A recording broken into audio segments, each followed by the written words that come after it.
Muy buenas noches, hermanos. Bienvenidos a todos los que están aquí y bienvenidos también a los que, bueno, vayan a escuchar después esta grabación que estamos haciendo. Eh, Realmente, bueno, seguimos entonces con este estudio. Inicialmente ustedes podrán recordar que habíamos dicho que había 12 aspectos a considerar, pero realmente hay más aspectos que han surgido, quizá no necesariamente aspectos completamente nuevos, pero sí aspectos como que merecían un punto aparte por lo extensa que era la cantidad de información que había. Así que bueno, ahora tenemos 14 aspectos a considerar para poder desarrollar este asunto en profundidad.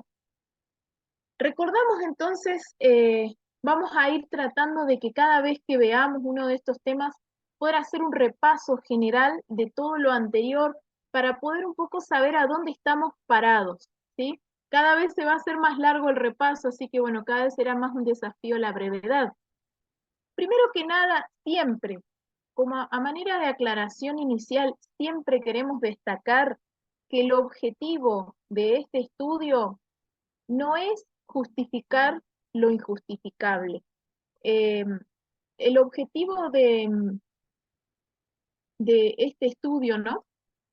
De decir, bueno, ¿es Babilonia o no es Babilonia la iglesia organizada adventista del séptimo día?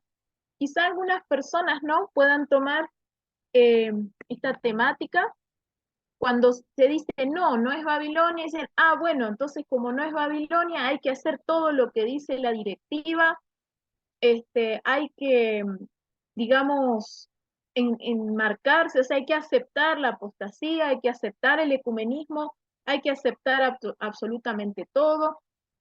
No, no es ese el objetivo, ni tampoco negar, digamos, la infiltración jesuita que está habiendo en nuestra iglesia, al igual que lo está habiendo en todas las demás iglesias, incluso en los gobiernos, o sea, ¿cómo vamos a ser nosotros la excepción, no?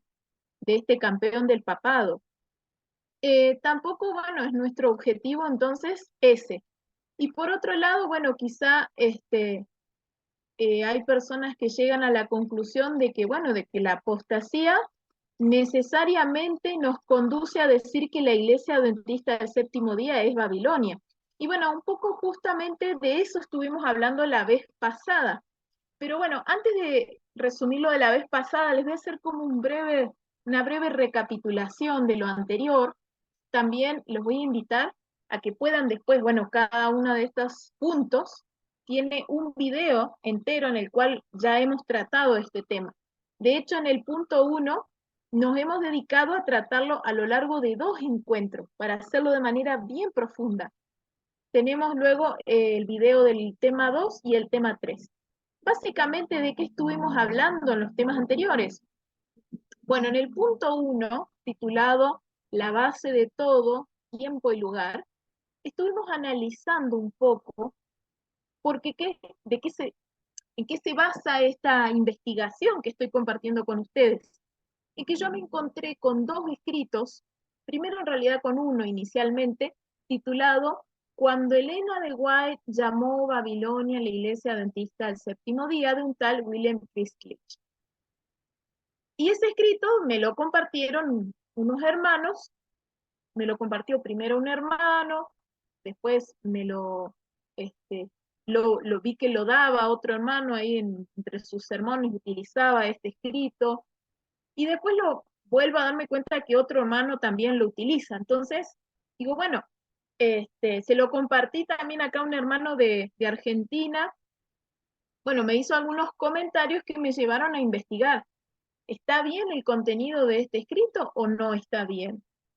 Y bueno, uno de los primeros argumentos, bueno, de paso, otro hermano después me compartió otro escrito más titulado Las 100 doradas citas de Elena de White, ¿sí?, donde básicamente son 100 citas de Elena de White que se toman, digamos, como para darle, eh, para indicar algo similar a lo de ese otro escrito, con más citas, pero un contenido similar.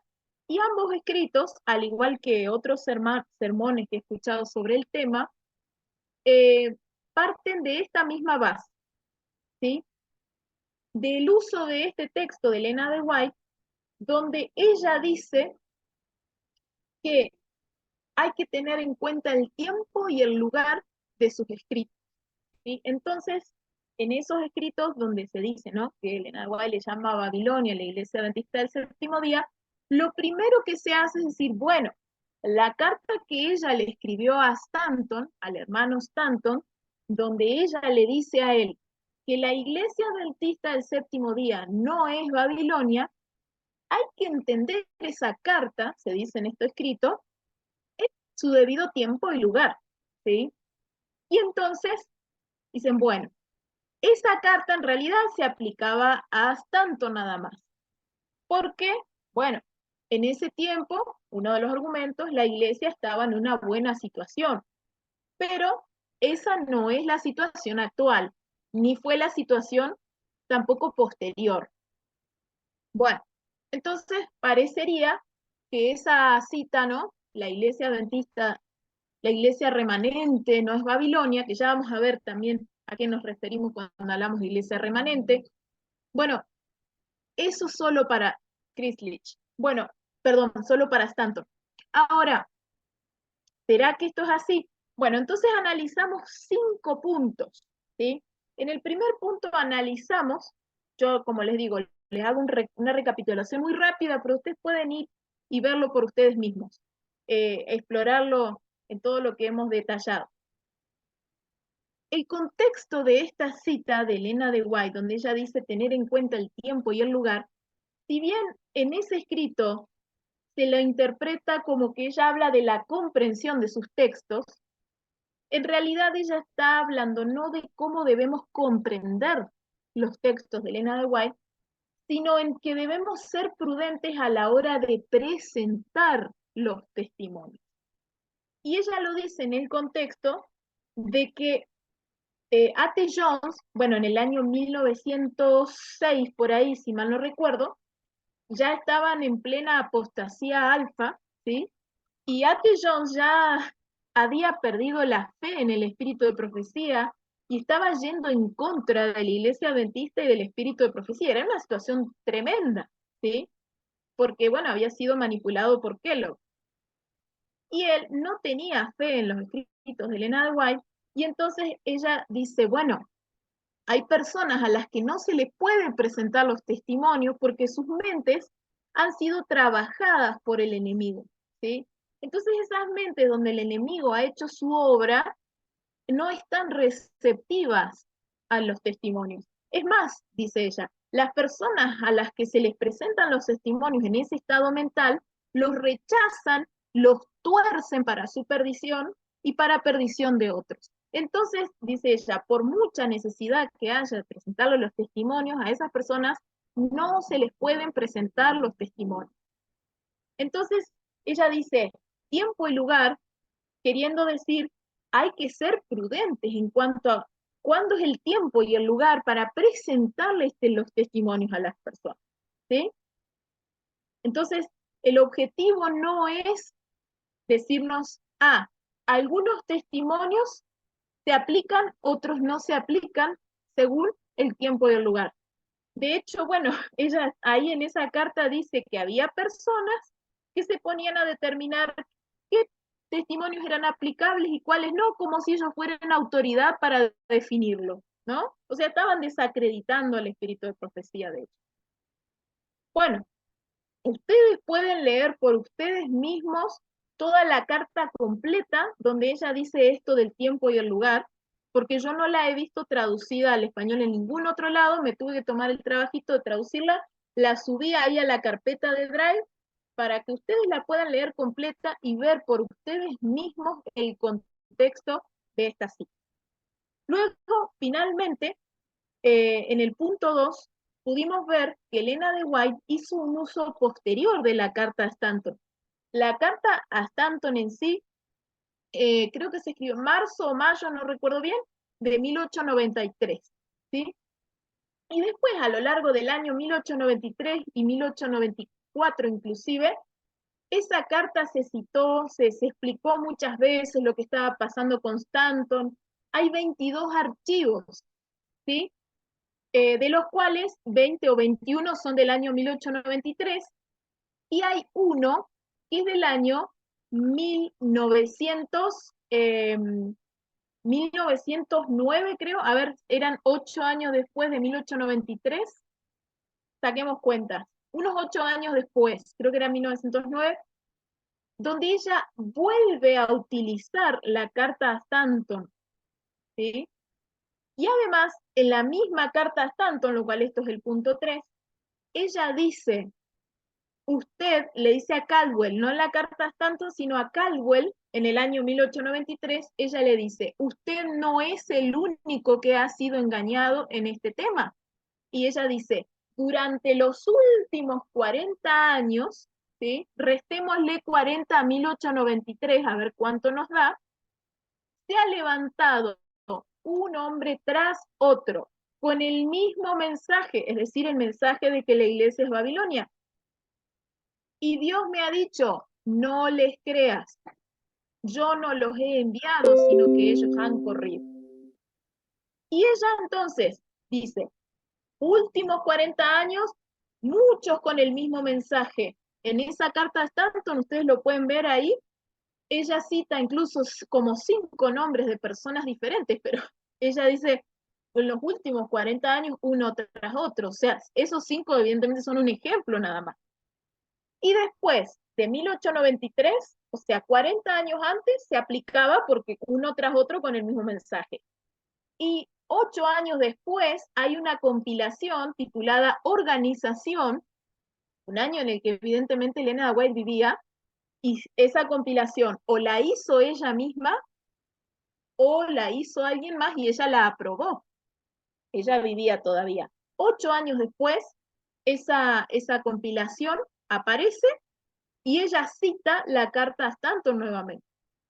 Y dentro del año 1893, hubo un hermano que iba a hablar con el hermano Caldwell y que le iba a leer la carta de Stanton al hermano Caldwell, y ella dijo que bueno, ¿no? Le van a leer esa carta. O sea, le va a hacer muy bien.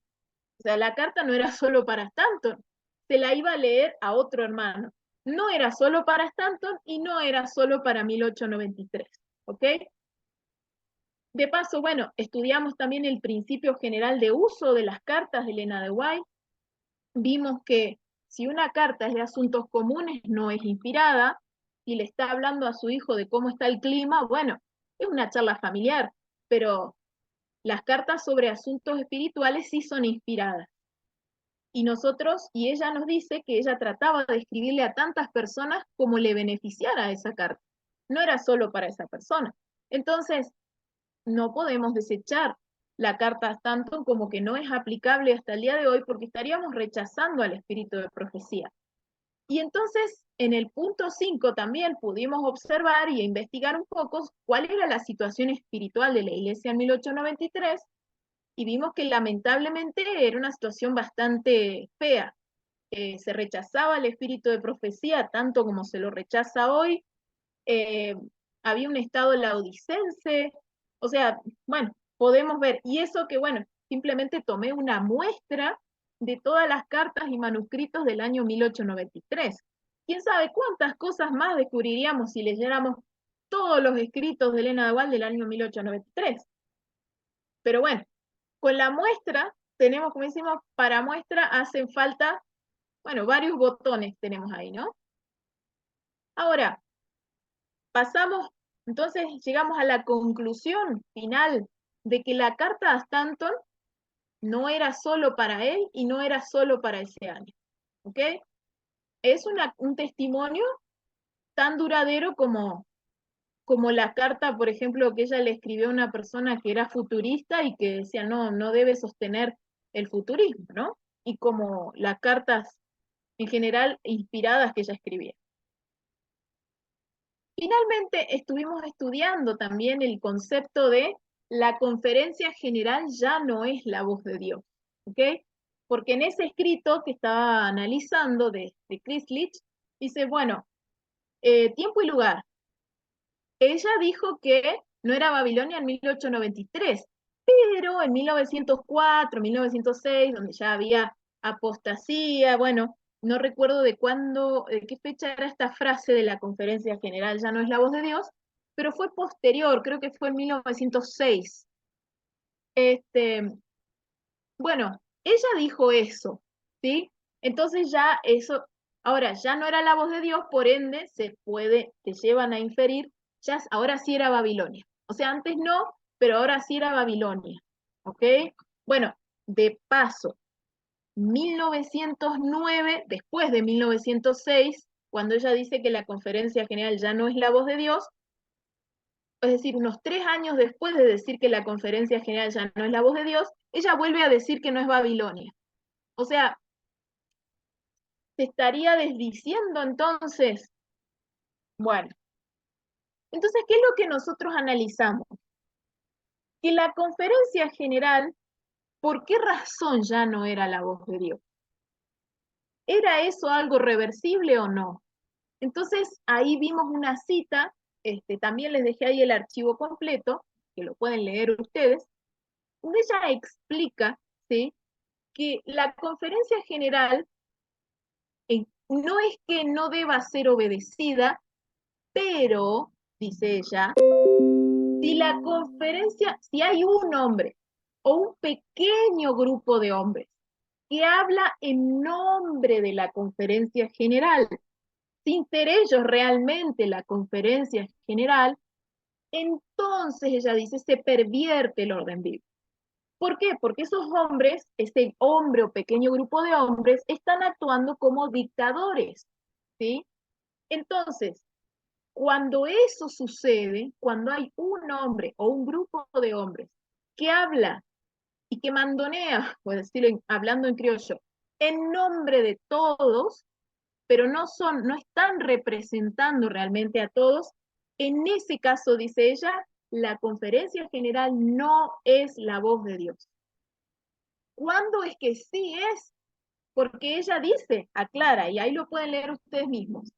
A veces, dice ella, en el pasado he dicho que la conferencia general ya no era la voz de Dios. Pero, dice ella, eso no es decir que la voz de la conferencia general no deba ser oída. Y ahí es donde ella hace esa aclaración. Sino que cuando uno o unos pocos, en nombre de todos, toman decisiones imprudentes que retrasan la obra, ahí no debemos tomarlos como la voz de Dios. Pero si realmente todos son debidamente representados y todos pueden expresarse, bueno, ahí sí la conferencia general es la voz de Dios. Entonces, esto es una situación condicional, ¿sí? Si se sigue el orden bíblico y se escucha a todos los adventistas del mundo realmente, sí es la voz de Dios. Si no se escucha, no es la voz de Dios.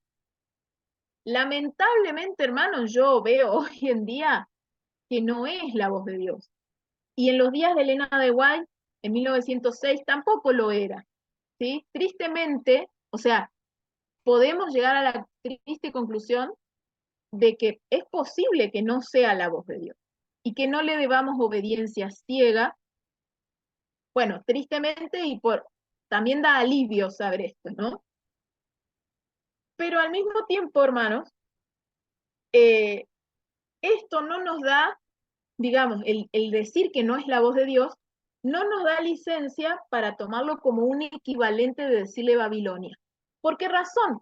Porque ahí viene el punto 3, que estuvimos trabajando en el último jueves.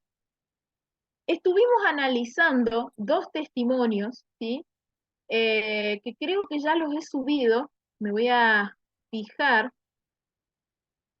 2 testimonios específicamente, que de hecho no importa si ya los subí porque están traducidos ya. Estos testimonios se encuentran completos en el libro Testimonios para la Iglesia, creo que es tomo 1. Y tienen allí 2 capítulos, el capítulo 24 que se titula Alfa y Omega, y el capítulo 25 que se titula Fundamentos de nuestra fe o Fundamentos de la fe o algo así. Bueno, Fundamentos y Alfa y Omega. Esos son los 2 capítulos que tratan. Ahora, aclaro, es una compilación mensajes para la iglesia, pero esos testimonios están completos. O sea, yo los comparé con los que están allí en los que están en el libro, los comparé con los que están en el White State, los miré bien con la revista y todo, están completos. O sea, que uno tome una compilación no quiere decir que no pueda haber escritos completos. ¿Por qué digo esto? Y porque algunos fruncen, ¿no?, el ceño y dicen, pero es una compilación, no podés confiar. Bueno, a veces las compilaciones tienen los textos completos también y se ven las cosas en su contexto, ¿ok?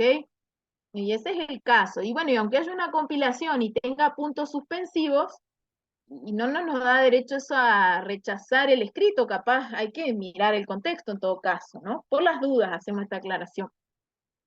Y en ambos escritos, hermanos, yo no recuerdo ahora bien los años, pero sí, 1904 y 1906, por ahí, eh, fueron los años en los que estaban en plena apostasía alfa, ¿sí?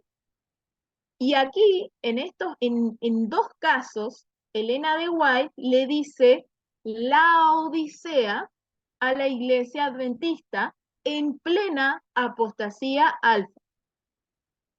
Entonces, en ese escrito que yo estaba analizando, se nos dice que debido a la apostasía alfa, Elena de White le había dicho Babilonia. Yo no veo que ella le haya dicho Babilonia. Ella le dijo la Odisea, ¿sí? Entonces, nosotros, ¿para qué nos fue dado, pregunto, ¿no? ¿Para qué nos fue dado el ejemplo de Elena de White ante la apostasía alfa? ¿Y para qué nos fue dado el ejemplo de Cristo ante la apostasía de Israel? ¿Y para qué nos fue dado el ejemplo de los discípulos y de los pioneros ante la apostasía del pueblo elegido? Si no es para seguir ese ejemplo, ¿no? Evidentemente, ejemplos dados, nos dice Cristo, ¿no? Ya vamos a estar estudiando, Dios mediante, en una ocasión futura, el tema de la analogía con Israel, ¿sí? Y viendo un poquito las diferencias entre la Babilonia literal y el Israel literal, y la Babilonia mística o figurativa o espiritual y el Israel espiritual. Si ya vamos a estar ejerciendo ese contraste, vamos a estar, es muy interesante. Este punto lo he tenido que desdoblar en dos porque es bien amplio, pero ahí ya vamos a estar viendo un poco más sobre esto. Pero lo que hoy me gustaría que analicemos, bueno, se me ha hecho un poco larga la recapitulación, es el punto 4, ¿sí? Y la pregunta de hoy, entonces ya entramos hoy en el punto de hoy es, ¿hay citas en las que Elena de White le llama Babilonia a la iglesia adventista del séptimo día? Ahí entonces vamos a ver dos ejemplos, ¿ok? Vamos a pasar entonces al punto 4 y de paso les voy a invitar a que podamos leer un poco más el contexto, ¿ok? A ver si llegamos a la página de hoy. Aquí está. Bueno, básicamente en este escrito de William Crislich, así como en el de las 100 citas, me he encontrado con que se toman dos ejemplos específicos, dos citas específicas. Voy a leérselas brevemente y después vamos a pasar a analizarlas, ¿ok? ¿Cuál es la afirmación? ¿Sí? En cada tema que nosotros damos siempre vemos cuál es la afirmación que se hace y luego le damos una respuesta a esa afirmación. La afirmación que hace el escrito o que hacen, digamos, los que toman este escrito como un referente es la siguiente. Bueno, Elena de White le dijo Babilonia a la iglesia adventista del séptimo día porque ella, y ahí dicen estas dos citas, es una que dice así: corremos el peligro de llegar a ser una hermana de la caída Babilonia y permitir que nuestras iglesias se corrompan y se llenen, dicen, de todo espíritu inmundo y albergan a toda ave inmunda y aborrecible. ¿Ok? Bueno. La otra cita que se utiliza para decir que Elena de White le dijo Babilonia a la iglesia adventista del séptimo día, dice así: el lugar que debiera ser santo, donde debiera reinar una santa quietud y donde debiera haber perfecto orden, pulcritud y humildad, se convierte en una perfecta Babilonia. Y en un lugar donde reinan la confusión, el desorden y el desorden. Bueno, acá quizá hay algún otro sinónimo. Esto es suficiente para excluir a Dios de nuestras asambleas y hacer que se encienda su ira, para que no se complazca en salir con los ejércitos de Israel a luchar contra nuestros enemigos. Entonces dice, entonces es posible que Elena de White le diga Babilonia a la iglesia, porque acá nos está diciendo que estamos en peligro de llegar a ser una hermana de la caída Babilonia. Y después también dice que hubo una ocasión donde se convirtió en una perfecta Babilonia. Entonces, ahí está, listo. Elena de White ya le dijo Babilonia a la iglesia. Tiempo y lugar. Entonces, para tanto nomás era la carta, porque hay otras ocasiones donde sí puede ser Babilonia. Bueno, vamos a analizar un poquito, vamos a ponernos a sacar cuentas como buenos historicistas, ¿sí? Y vamos a mirar un poquito de qué año son estas cartas o estas citas, ¿sí? Tenemos la primera, que es la que nos dice que se convirtió en una perfecta Babilonia, es del año 1854. Así que yo quisiera que hagamos un ejercicio antes de, digamos, antes de analizar la cita en sí. Yo quisiera que hagamos un cálculo, ¿sí? Un cálculo porque necesitamos tener un contexto histórico de cuándo fue que Elena de White dijo esto. Discúlpenme, quería abrir la calculadora y se me abrió otra ventana. ¿Cuándo fue que Elena de White dijo esto de la perfecta Babilonia? 1854, ¿ok? Ahora, vamos a sacar un cálculo, a ver si me abre la calculadora, porque me parece que está un poquito lento el celular. O si alguien me puede ayudar a sacar el cálculo. Yo la verdad es que por ahí, ¿alguien podría restarle 40 al año 1893? A ver qué año nos da. ¿Cuánto es 40 años? Y tengamos en cuenta que, bueno, Elena White a veces habla en términos un tanto genéricos, ¿no? No es que queramos decir exacto, pero más o menos para tener una idea, un redondeo más o menos, de cuántos serían 40 años antes de 1894. No sé si alguien me puede ayudar, no lo puedo poner acá en la pantalla, se me están desconfigurando un poquito los programas. Le pongo clic y no me...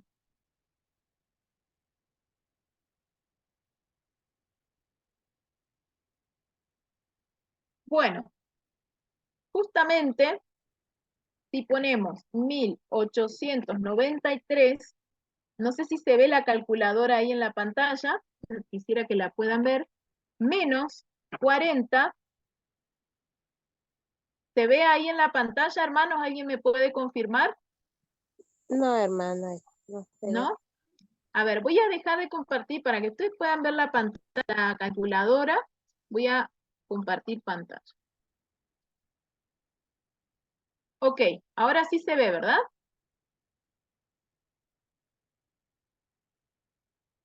¿Se ve la calculadora ahora? Sí, Perfecto. Entonces pusimos 1893 menos 40, ¿cuánto nos da? 1853. Y acá, esta cita es del año 1854. O sea que ya entra dentro de incluso del exacto periodo de 40 años. Podría ser un año antes, un año después, un periodo aproximado, ¿sí? Recordemos que Elena de White le dijo a Caldwell durante los últimos 40 años, un hombre tras otro se levantó diciéndole Babilonia a la iglesia, y Dios me dijo, no les creáis. Ahora, ya con ese solo pensamiento, le estaba diciendo Elena de White Babilonia a la iglesia adventista del séptimo día. ¿Qué piensan ahora? En 1854 entra dentro de los últimos 40 años durante los cuales se levantó un hombre tras otro. Es más, ¿será que es posible que incluso alguno de esos hombres tras otros que se levantaron utilizaron esta cita que justo está al comienzo de estos 40 años? Porque recordemos, Elena de White, a mí me encantaría tener digamos, el escrito de Caldwell, del Outcry, a ver si él, me encantaría ver si estaba citando esto de la perfecta Babilonia, ¿no? Pero ella dijo, ustedes pueden recordar, que esas personas utilizaban sus escritos y hacían parecer que ella estaba diciendo que la iglesia era Babilonia, ¿sí? Y qué coincidencia que acá, en 1854, ella dice una perfecta Babilonia y, y a partir de más o menos esa época en adelante, uno tras otro se levantó diciendo que era Babilonia. Y ella dice, no les crean.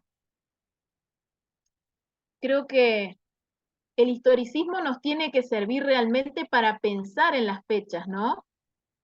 Y analizar las cosas en un sentido histórico realmente.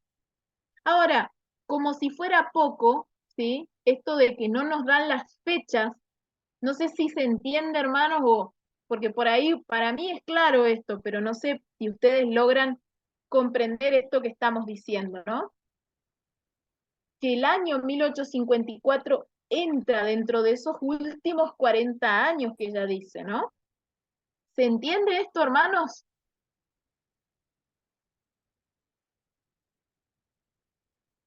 ¿Alguien podría confirmar si no les han comido las lenguas los ratones, como decimos acá en Argentina? Aunque sea por escrito, si no pueden hablar brevemente, ¿se entiende esta idea o la vuelvo a explicar? No hay ningún problema. Si no se entiende, la puedo volver a explicar. Pero es lindo que puedan participar, que puedan decir si se entiende, si no se entiende.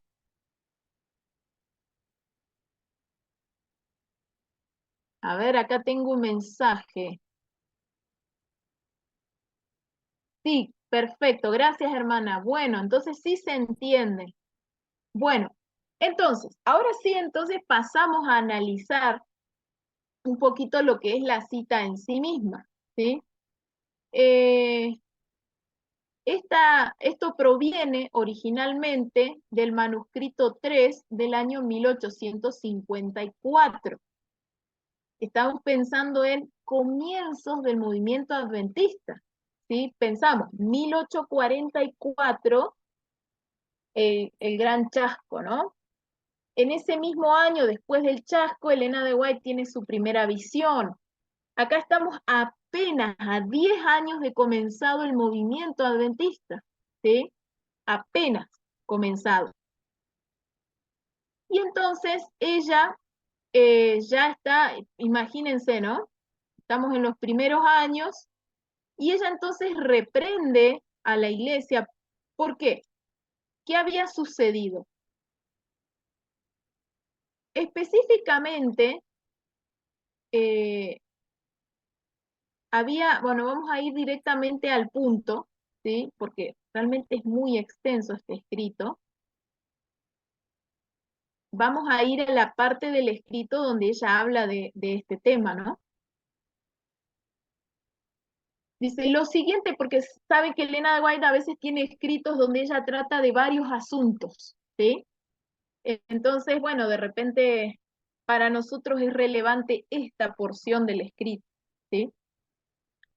Dice, lo siguiente que se me mostró fue el gran pecado de los padres que descuidan a sus hijos. Vi que tendrían que dar una cuenta terrible en Caucdenoy. Habían fomentado y acariciado los malos temperamentos de sus hijos hasta que la desaprobación de Dios cayó sobre ellos y sus hijos. Algo podríamos decir similar a lo de Elí y sus hijos, ¿no? Que estaban en un terrible pecado. Entonces, la desaprobación, cuando los hijos hacen el mal, no solamente cae sobre el hijo que está haciendo el mal, sino también sobre el padre que no está haciendo nada para educar a ese hijo. ¿Sí? Un principio bastante importante y duro también de entender. Dice, han olvidado lo que está escrito en la santa palabra. El que descuida su vara odia a su hijo. Y se deja que los niños crezcan en lugar de criarlos o educarlos. Se piensa que los pobres niñitos no saben ni entienden una corrección a los 8, 9 o 10 meses de edad, ¿sí? Cuando son muy pequeños. Como que está esa creencia, dice ella, que se piensa que son demasiado pequeños para corregirlos, ¿no? Pero no, dice ella, la obediencia se debe aprender antes de que el niño tenga 3 años. O sea, no es cierto que es demasiado pequeño para disciplinarlo. Al contrario, cuanto más pequeño, más fácil es, más fácil es su mente tierna para enseñarle disciplina. Comienzan a mostrar terquedad muy jóvenes y es acariciada y alimentada por sus padres hasta que estas malas pasiones se desarrollan conforme crecen y se refuerzan a medida que se fortalecen. La casa de Dios, y ahí viene, ¿no? En este contexto de padres que descuidan la educación de sus hijos, ella dice, la casa de Dios es profanada y el sábado violado por los hijos de los creyentes en el sábado. Corren por la casa, juegan, hablan y manifiestan sus malos temperamentos en las mismas reuniones donde los santos se han reunido para glorificar a Dios y adorarlo en la belleza de la santidad. Y ahí es donde se nos dice, el lugar que debiera ser santo, donde debiera reinar una santa quietud, donde debiera haber un perfecto orden, pulcritud y humildad, se convierte en una perfecta Babilonia y en un lugar donde reinan la confusión, el desorden y el alboroto.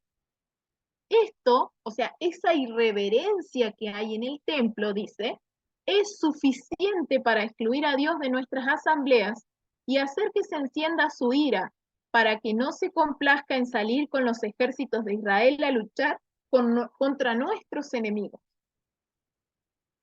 Y bueno, sigue diciendo Dios,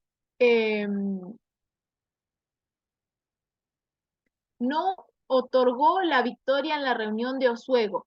Los enemigos de nuestra fe triunfaron. Dios se disgustó.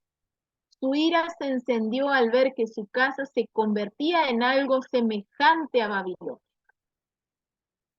Bueno, y acá le sigue hablando a los padres, ¿no? No alcancé a traducir todo, que es bien extensa la carta, pero ese es el contexto, ¿no? De esta cita. Se refiere a los padres que no disciplinan a sus hijos en el año 1854, es decir, dentro de esos últimos 40 años en los que uno tras otro se había levantado diciéndole Babilonia a la iglesia y además usando los escritos de Elena de White para demostrar que ella le decía Babilonia, ¿ok? Pero Dios le decía, no les creas. Y ella dijo, ellos tuercen mis escritos, pero no creen en mis testimonios realmente, ¿ok? Ahora, yo he escuchado personas decir que esta cita demuestra que la Iglesia Adventista del Séptimo Día, organizada, es Babilonia. ¿Ustedes qué piensan, hermano? Esta cita está apuntando a decirle Babilonia a la Iglesia Adventista del Séptimo Día, salir de ella. En el año 1854, estaba queriendo Elena de White decir salir de ella.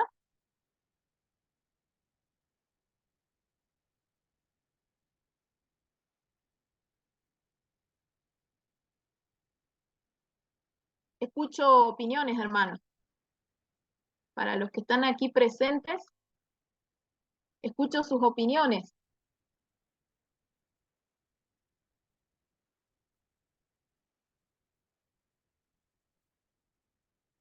Si no, podemos cerrar aquí el tema para continuarlo otro día, que puedan participar.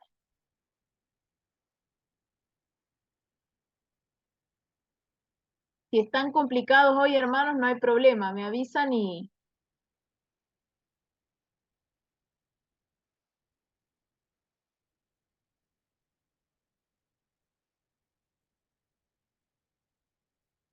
Bueno, cierro este punto acá entonces y retomamos el jueves que viene, ¿ok?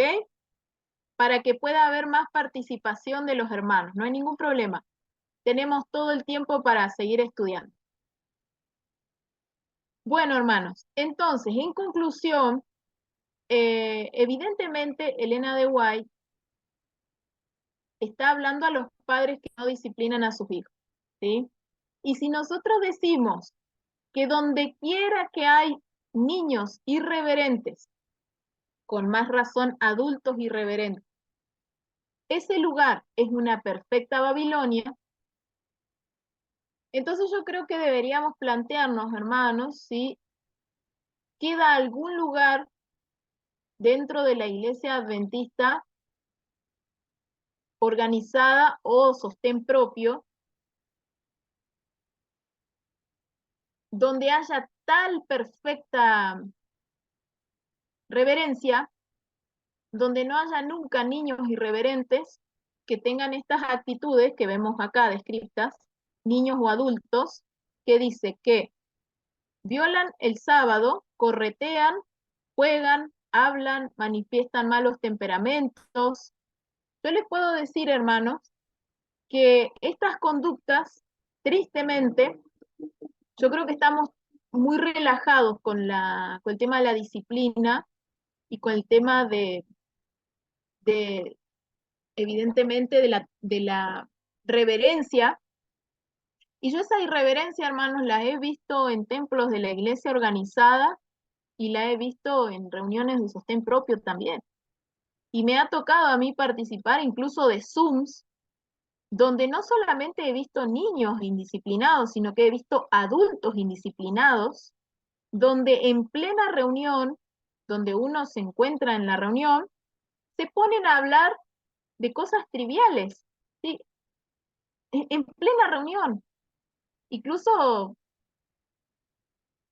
personas que no aparecen quizá vestidas o con una presentación de lo más reverente tampoco. Quizá, bueno, uno puede decir, algunas personas son nuevas en la fe, pero a veces aparecen, bueno, hermanas que se ve que no les han explicado todavía lo de la reforma de la vestimenta, que aparecen incluso maquilladas y en plena reunión de sostén propio, ¿no? Y les dan para que dirijan una parte de la reunión. ¿Y será que si la irreverencia desagrada a Dios, será que también esas cuestiones, ¿no? De aparecer inadecuadamente vestido, sin modestia, no puede ofender también a Dios? O sea, yo creo que esto nos manifiesta que nosotros debemos aprender a ser más, a mirar cómo estamos nosotros, ¿sí? Porque si esto le ofende a Dios en la iglesia organizada, esto también le ofende a Dios en el sostén propio. Y si no somos mejores en reverencia que ellos, entonces creo que tomar esta cita para decir que Elena de White le dice Babilonia en la iglesia y que hay que salir de ella, es como decimos acá en Argentina, tenemos un dicho que no sé si se usa en otros lados, escupir para arriba, ¿no? Uno escupe y vuelve a caer sobre uno, ¿no? Esta acusación, digamos, si lo tomamos como una acusación, evidentemente esto nos vuelve a nosotros, en todo lugar donde haya irreverencia, de niños y con más razón de adultos que ya tienen su trayectoria en el adventismo, Y creo que si la irreverencia no está bien en niños, en adultos es peor todavía, porque se espera más de un adulto que de un niño, ¿sí? Así que lamentablemente algunas personas que dicen que esta cita indica que la iglesia es Babilonia, deberían revisar la reverencia en sus propios ministerios. Y bueno, esto también me lleva a pensar que debo revisar cómo está mi casa, cómo está mi vestimenta, cómo está mi vida, ¿no? A todos y cada uno nos tiene que llevar a hacer una revisión personal. Y bueno, recordamos entonces que esta cita es del año 1854, evidentemente no puede estar haciendo referencia, ¿sí? No puede estar Elena White diciéndole Babilonia a la iglesia.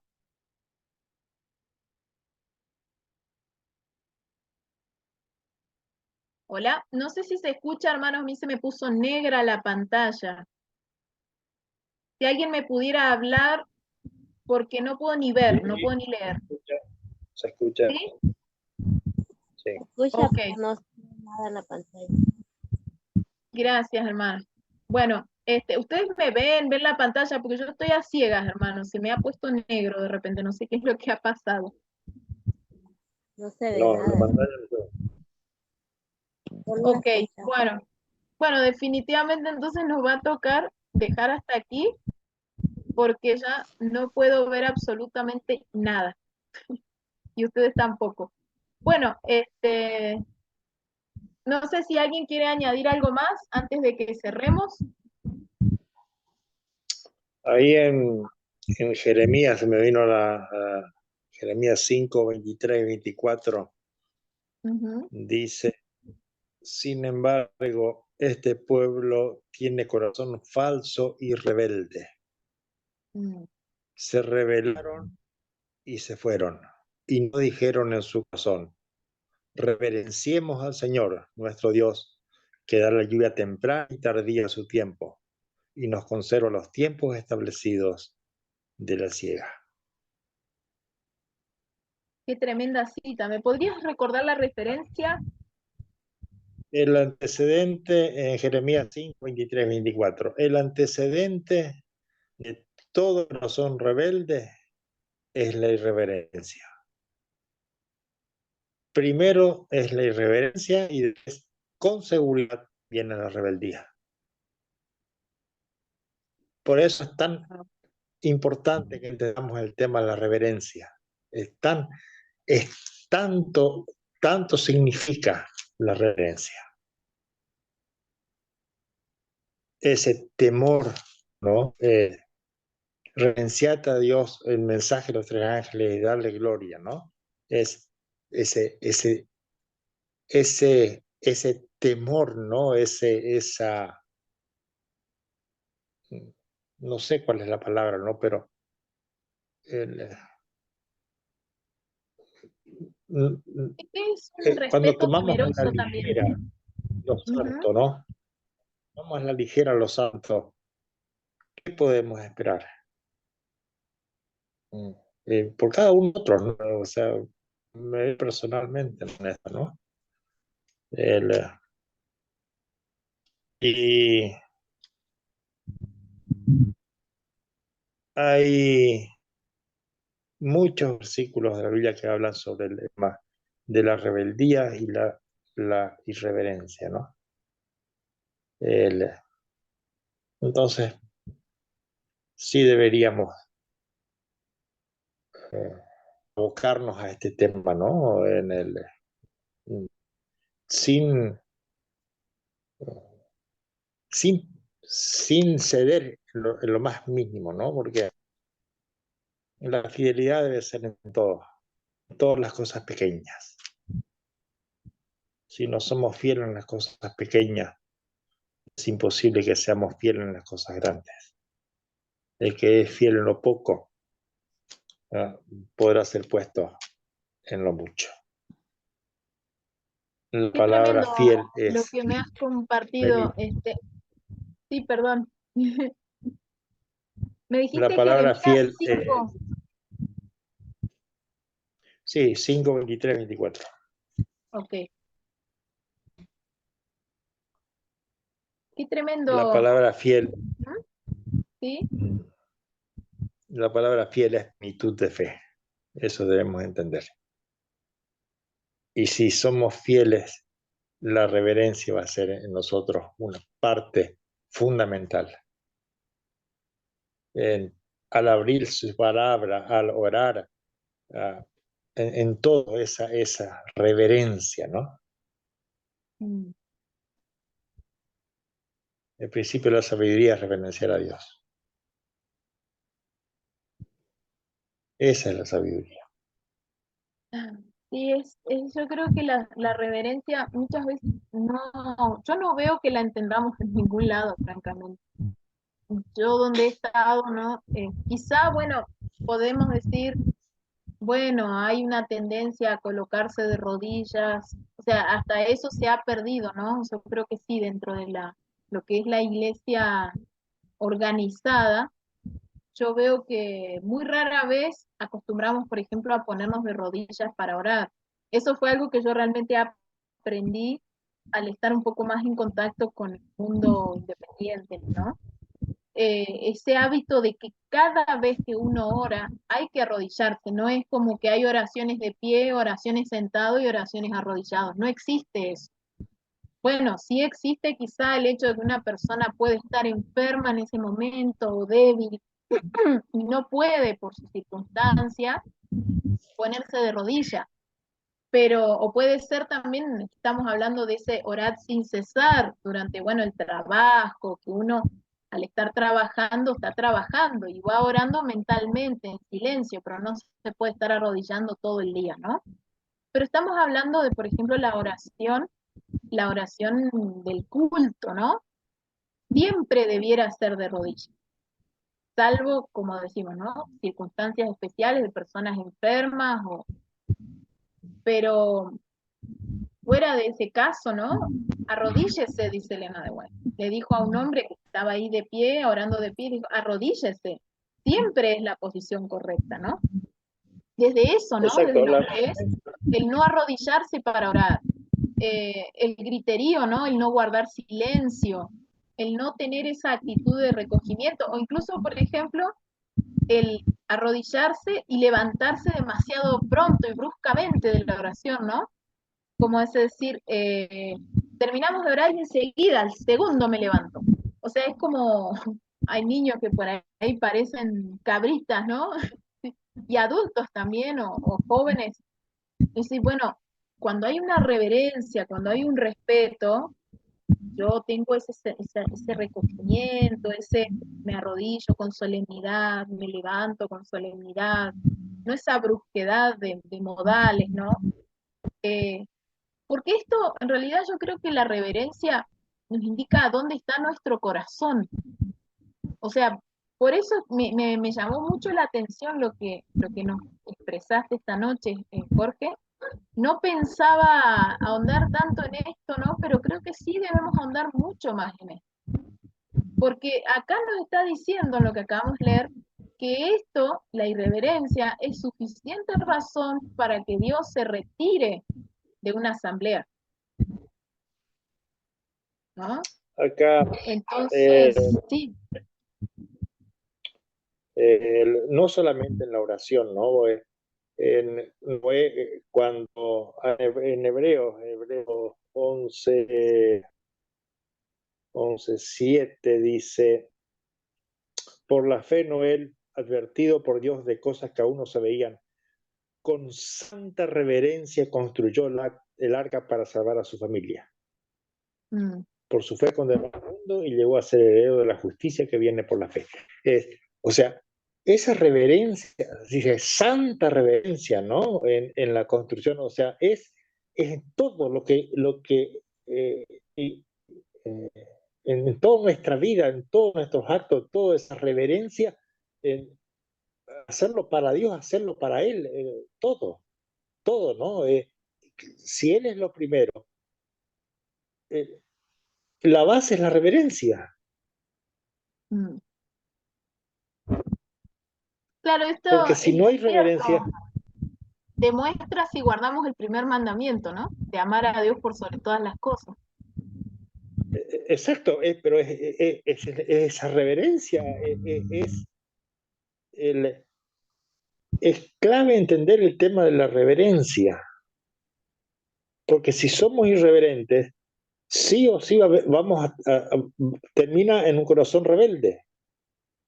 Mm, Y es permitir pequeñas cositas, mm, no solamente en la iglesia, ¿no? Es esa, en el cuidado, en todo, ¿no?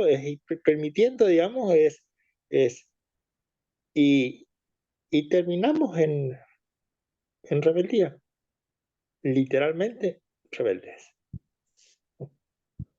Bien. wow, qué tremendo, Bueno, ¿no? Me viene a la mente también cuando, por ejemplo, el pueblo de Israel, ¿se acuerdan con el caso de Moisés? Que Dios les había dicho, bueno, marquen los límites y el que traspasaba ese límite caía muerto en el acto, o el que tocaba el arca del pacto con sus propias manos, nadie debía tocarla.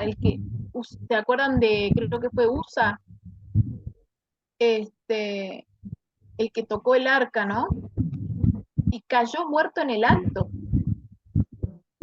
Y nosotros, a ver, encima, yo creo que si la reverencia era importante para el pueblo de Israel, ¿cuánto más para nosotros hoy? Porque nosotros hoy estamos, o sea, ellos estaban en la figura una vez al año en el día de la expiación, pero nosotros estamos no figurativamente, sino ya digamos de manera real, de manera, ya se está cumpliendo el día de la expiación en nosotros hoy, ¿sí? Y, o sea, esto de decir, bueno, nosotros estamos en la época en la que ya Cristo está en el lugar santo, santísimo, y nosotros tenemos que seguirlo a Cristo hasta el lugar santísimo. O sea, si la reverencia era importante para el pueblo de Israel, ¿cuánto más para nosotros hoy en pleno día de la expiación? exacto. Tremendo esto, ¿no? Dice Jeremías 2:19, tu maldad te castigará y tu infidelidad te condenará. Sabe pues y mira cuán malo y amargo es haber dejado tú al Señor tu Dios y dejar de reverenciarme, dice el Señor, el Dios Todopoderoso. Tremendo. Yo creo que ahora sería muy bueno tomar esa palabra reverencia, buscarla en la concordancia y ver todas las veces que se habla de ese tema. Eh, es tremendo. Esto hace esto nos lleva también, ¿no? al ejemplo que se pone siempre de que la iglesia es como la esposa y Cristo es como el esposo, ¿no? Cristo es el esposo, la iglesia es la esposa, y cómo la esposa debe respetar a su marido, ¿no? Y lo que más se enfatiza del marido es que ame a la mujer, pero a la mujer se le enfatiza que respete. En realidad, siempre, ¿no? Hoy en día dicen que la necesidad más importante emocional, ¿no? Del varón es el respeto y la necesidad más importante de la mujer es el cariño, el cuidado, el amor. Eh, entonces, ahí vemos, ¿no? Cómo Dios hasta nos diseñó de una manera que refleja realmente la relación de Dios con su iglesia. Y creo que en realidad, con todo el amor que Cristo nos ha dado, porque si algo que por ahí puede pasar, ¿no? Que en una pareja humana se arme ese desfasaje, ¿no? De decir que, bueno, uno de los dos no está dando el respeto o el amor que le debe a su pareja, ¿no? Pero con Cristo no tenemos ninguna excusa. O sea, Él nunca nos faltó el amor ni el respeto a nadie. O sea, no tenemos excusa para no corresponderle a Cristo con el debido respeto, la debida reverencia. Después de que Él dio su vida en la cruz por nosotros, después de que Él nos lo dio todo, que Dios derramó todo el cielo en un don. No hay excusa, no hay falta alguna en el esposo celestial, ¿no? Que Dios nos ayude a tener un corazón reverente en respuesta a todo ese amor infinito que Él ha reflejado por nosotros y que sigue reflejando hasta el día de hoy. Porque sigue intercediendo, o sea, no es que murió en la cruz y ya está. Hasta el día de hoy está pendiente de nosotros y no ve la hora de que llegue el día de la fiesta de bodas para que podamos volver a estar juntos con Él. Si nosotros realmente somos adventistas, tenemos que estar anhelando ese día y preparándonos en santa reverencia. Exacto. Ahí en Isaías, ¿te acordás cuando el 66, el 66:2 dice, ¿no? Mi mano hizo todas las cosas, por eso existen, dice el Señor. Al humilde y contrito espíritu, que se estremece ante mi palabra, o que tiene reverencia ante mi palabra, ¿no? Ese de estremecerse, ¿no? En esa reverencia, ¿no? En ese temor a su nombre, ¿no? Los ángeles se velan, se cubren el rostro a pronunciar su nombre. Wow. Al decir en el nombre de Jesús, solamente nombrar su nombre es suficiente para que se cumpla el pedido, el milagro, y que se concrete, ¿no? Solamente mencionar nombre. Y terminamos la oración en el nombre de Jesús. Amén. ¿No? Ni pensamos lo que estamos diciendo muchas veces. Su nombre, decir su nombre es, al mencionar su nombre, ¿no? Dice, los ángeles se cubren el rostro al mencionar su nombre, ¿no? Decir el nombre para que el milagro se haga. Es suficiente para que se realice el milagro, al decir su nombre. ¿En qué reverencia debería ser? No tomarás el nombre del Señor tu Dios en vano. Porque no dará por inocente el Señor al que tomare su nombre en vano. Y justamente qué buena esa aclaración, ¿no? No dará por inocente, porque nosotros a veces pensamos que son cosas demasiado leves como para que sean tenidas en cuenta. Ya sea el que haya un poco de ruido en el templo, que no nos arrodillemos, que no reverenciemos. O sea, es algo que parece ser un detalle menor, pero Jehová dice, no dará por inocente. Exacto. Pero también entendamos, ¿no? Que yo creo que esto nos lleva a la conclusión inevitable de que necesitamos un nuevo nacimiento, porque esa reverencia tiene que nacer natural, o sea, tiene que nacer del corazón, ¿no? Nosotros nos podemos, digamos, proponer tener una reverencia externa, como decir, bueno, no guiarnos por los sentimientos, obviamente, ¿no?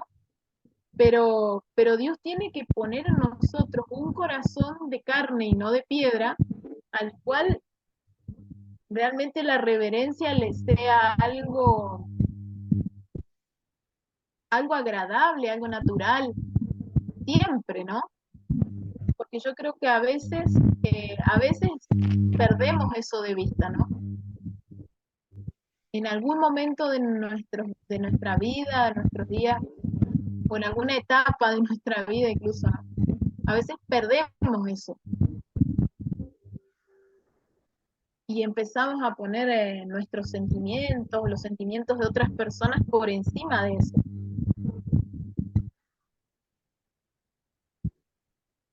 Bueno, sí. Me encantó la reflexión que hemos tenido, todos los textos que compartiste, y tomé nota de todos para meditar en ellos. Y bueno, me ha dejado este estudio la inquietud de investigar un poco más sobre el tema de la reverencia. Pero bueno, para cerrar con el tema de hoy, porque bueno, estamos acá con un problema tecnológico inesperado, ya entonces nos tocará finalizar este tema para el próximo jueves.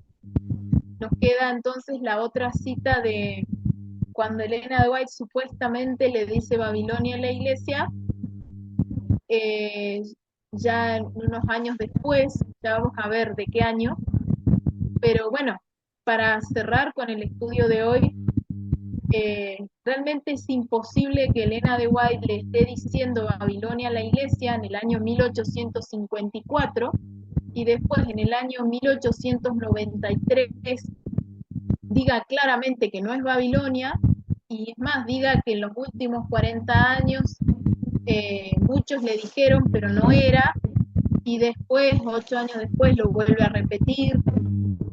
Bueno, es evidente que esa no era la intención de Elena de White en esta cita. La intención era llevarnos a hacer lo que hemos hecho ahora, una reflexión sobre cuánto ofende a Dios la irreverencia. Y el que esté libre de pecado, que tire la primera piedra para acusar de Babilonia a los demás. O sea, si no estamos libres de la irreverencia, somos Babilonia. O sea, es así de duro este asunto, ¿no? ¿Por qué? Porque justamente la irreverencia es la que precede a la rebeldía. Exacto. Y todos, o sea, y todos tendemos a, creo yo, en cualquier ámbito. Yo no he visto que haya una excepción en el ámbito del sostén propio. Sí, quizá, como les digo, una tendencia, bueno, a arrodillarse, pero yo he estado en varios grupos de sostén propio y no he visto que en ningún lado haya una reverencia real, así como se nos señala acá, ¿no? Como debería ser. Yo creo que esto es algo que todos debemos reflexionar. Todo adventista, sostén propio o no, debe reflexionar esto. Y debemos tener más cuidado de mirar nuestras propias vidas que de mirar las vidas de los demás. Porque además la reverencia es algo que surge del corazón de una persona nacida de nuevo. Y eso es algo que solamente Dios ve. Se puede ver en gestos externos, pero a veces incluso las reverencias externas pueden no ser genuinas. Recordemos, por ejemplo, cuando Lucifer cayó, ¿sí? Cuando él empezó a acusar a Dios de ser tirano y todo, y llegó un punto donde él supuestamente había aceptado, se había arrepentido o algo así, si mal no recuerdo, y dice que él se arrodillaba, o sea que él mostraba reverencia externa, pero en su corazón había rebeldía ya. Entonces es evidente que la reverencia que sirve, es la que nace del corazón realmente. Y eso es algo que solamente Dios puede ver. No por eso, bueno, obviamente la reverencia se tiene que reflejar en el exterior. Se debe fomentar. Lo que hacemos con el cuerpo influye en lo que sucede en la mente. Y a su vez lo que pensamos influye en el cuerpo. O sea, hay una doble relación. Entonces, si nosotros exteriormente nos proponemos ser reverentes, eso va a colaborar con que haya un cambio en nuestro corazón, sin que llegue eso a ser un sustituto, ¿no? Como un sepulcro blanqueado. Esto era necesario hacer sin dejar de hacer los otros, ¿no? El cambio interior debe ocurrir, pero debemos Exacto. también Ahí, ir cambiando exteriormente. Sí, cuando en Deuteronomio le dice, ¿no? El 6, dice, 1 y 2, dice, ¿no? Estos son los mandatos, normas y preceptos que el Señor mandó que te enseñara para que los pongas en práctica en la tierra que pasas a poseer. Para que reverencies al Señor tu Dios de todas sus leyes y mandamientos. Tú, tu hijo, tu nieto y todos los días de tu vida para que te prolongue tus días. Bueno, ¿no? Y en el 10:12, cuando dice, ¿qué pide Dios de ti, no? Ahora pues, Israel, ¿qué pide el Señor tu Dios de ti? Que reverencies al Señor tu Dios, o que temáis a Jehová, ¿no? Y que andes en todos sus caminos, que sirvas de todo corazón y de toda tu alma, que guardes los mandamientos del Señor y sus preceptos, orden hoy para que te vaya bien. O sea, comienza con la reverencia. Eso es lo Tremendo. que pide. Estaba pensando, Jorge, sería lindo que nos dieras, veo que tenés como muchos versículos presentes sobre el tema de la reverencia. Sería lindo que nos pudieras dar un tema, no sé si te animarías a algún sermón o bueno, que nos presentaras el tema de la reverencia, lo que vos hayas podido estudiar sobre esto. Sí, es un tema que todos deberíamos investigar y vivir sobre todo, ¿no? Ujú. O sea, recibimos luz y si no la obedecemos, la intensidad no puede aumentar, ¿no? Al contrario, Mm, vendrá una oscuridad. Y es ciertamente. clave porque fíjate ahí en 16, ¿no? Cuando habla de las tres cosas que ingresaban, que eran purificadas en el santuario. Eran Mm, tres cosas. Acá lo estoy buscando acá. Dice Levítico, ¿no? Dice, así purificar el santuario de las impurezas de los israelitas, de sus rebeliones y de todos sus pecados. Y cuando Aarón ponía las manos el 21, ¿no?, sobre la cabeza del macho cabrío, confesaba las iniquidades, las rebeliones y los pecados. Ahí están las tres cosas, ¿no? mm, Esas tres mismas cosas está bien cuando lo leíamos recién en el primer versículo de Jeremías, ¿no? Ahí en el 5. Dice, sin embargo, este pueblo tiene corazón falso y rebelde. Ahí está la rebeldía. Y el 25 dice, vuestras iniquidades desviaron estas cosas, vuestros pecados apartaron de vosotros el bien. Y así, ¿no? Pero siempre esa rebeldía, digamos, era una de las cosas que se purificaba en el santuario. La cosa que iba a la cabeza de Azazel, la rebeldía. mm. Y viene de la iglesia, de ir permitiendo cositas, y una vez que se permitió comer un caramelito, después ya viene y así vamos, ¿no? Miremos cómo se está afianzando esa irreverencia en lo que es la adoración. Se termina haciendo Como un hábito, ¿no?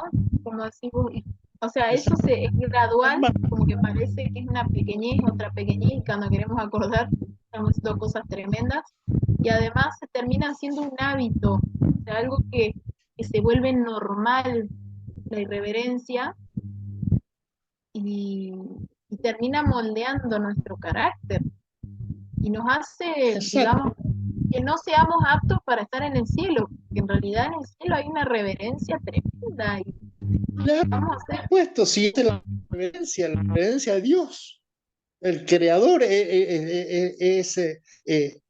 eso consiste. Entonces, no se baja de golpe, ni se sube de golpe, ¿no? Eso tenemos que entender. Uno,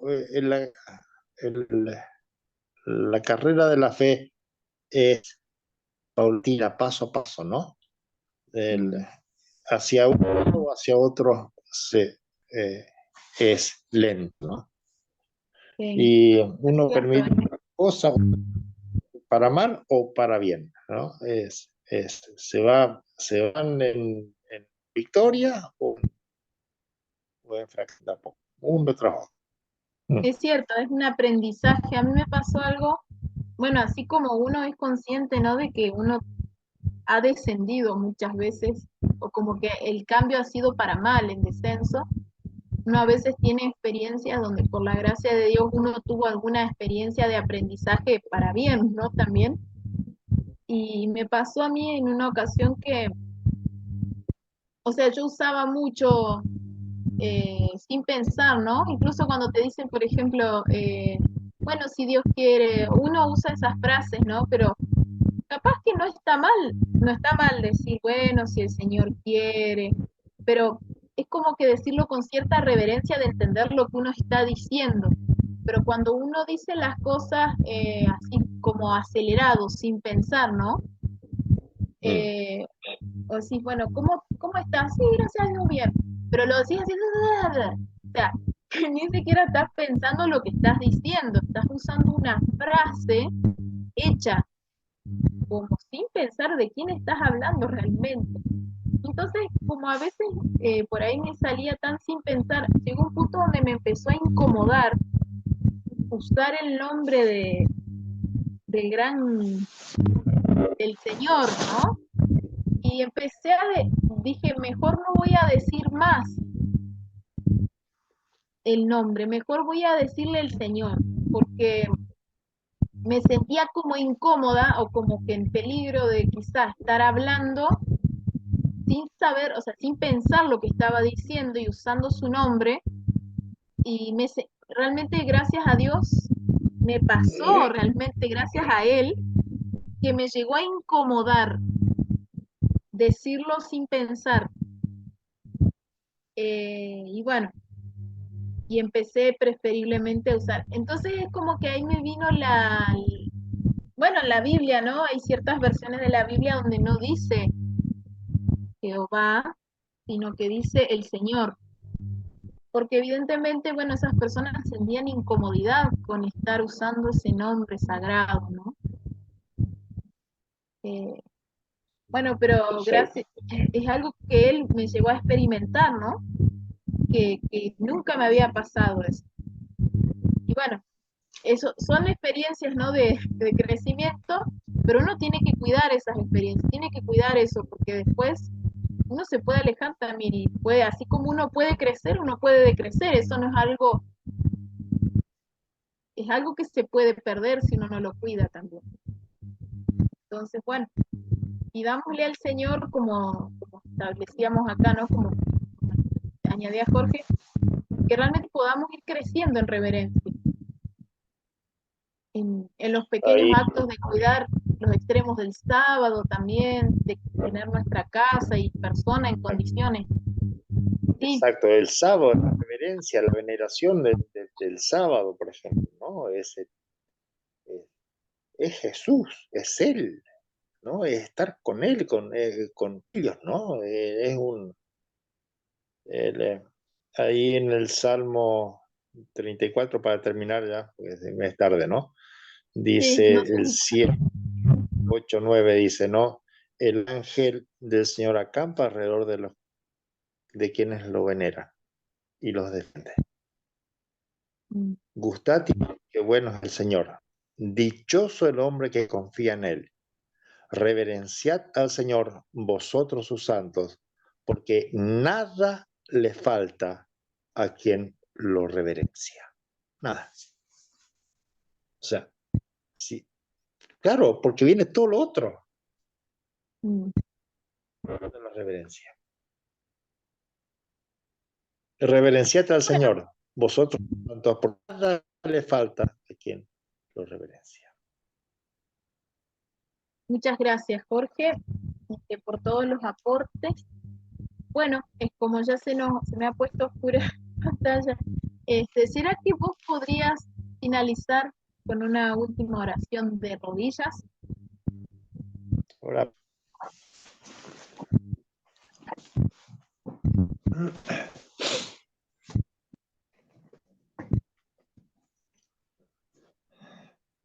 Dios y Padre, están postrados ante tu presencia y necesitamos vivir esa reverencia.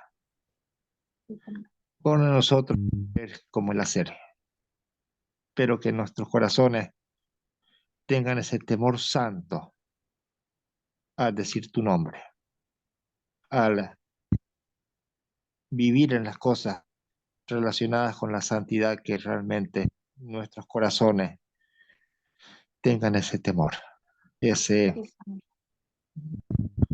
esa reverencia que solamente tu nombre puede tenerla. Sí, Señor. Padre, estamos viviendo los últimos tiempos, los últimos minutos de este mundo, y nuestros corazones necesitan vivir en obediencia a tus mandatos. Oramos por esa fe perfecta que nos lleva a la obediencia perfecta. Que el Espíritu Santo no nos deje, porque sin tu Espíritu nosotros nada podremos hacer. Ten misericordia de la iglesia, de tu iglesia, Señor. Que nosotros no seamos piedra de tropiezos y que el Espíritu Santo humille nuestro yo, que Él ocupe su lugar, de que en ningún momento pueda vivir el ego más en nosotros. En esta noche, al ir a descansar, pedimos que nos cuides, nos protejas y damos gracias por el mensaje de esta noche.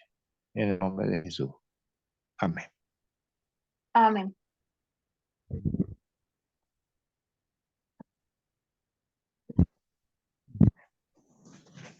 Bueno, amén. Tengan un excelente descanso. Y bueno, feliz día de preparación, porque ya ha empezado el viernes ahora. Feliz día de preparación. Que sea un día que podamos prepararnos para reverenciar al Señor en este sábado que estudiamos. Exacto. Bueno, feliz día de preparación. Bueno, feliz día de preparación y feliz descanso.